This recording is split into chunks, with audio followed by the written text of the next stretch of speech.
இப்ப இந்த பாடல்கள் வந்து இப்ப நீங்க திரைப்படங்கள் அப்படின்னு நானா சொந்தமா எழுதுறதுங்க. இதுக்கு நீங்க தயாரிக்க வேண்டியது இருக்குமா? அதாவது முன்கூட்டியே வந்து இந்த பாடல் வரிகள் இப்படி எழுதணும், இப்ப இந்த இடத்த வந்து இப்படி வந்து எவ்வளவு நேரம் ஆகுங்க ஒரு பாடலை வந்து நீங்க எழுதி அதை நீங்க முழுமையா ஒருத்தட்ட கொடுக்கணும்னா? எனக்கு அவ்வளவுதான், ஒரு 20 நிமிஷமே அதிகம் தான். 20 நிமிஷம் அதிகம். ஆமா, இப்போ ஒரு லொகேஷன் சொல்றீங்க, ஒரு சுச்சுவேஷன் சொல்றீங்கன்னா அப்பவே நான் அதை எழுதிடுவேன்.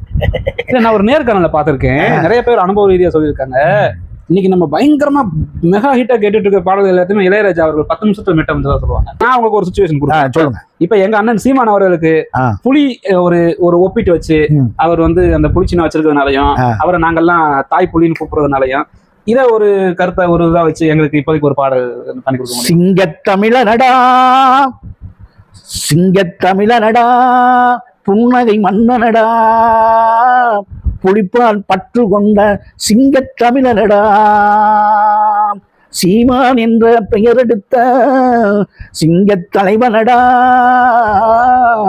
நாம் தமிழர் கட்சிக்கு அவரே தலைவனடா புரட்சி தமிழனடா புன்னகை மன்னனடா புலிப்பால் பற்று உள்ள சிங்கத் தமிழனடா.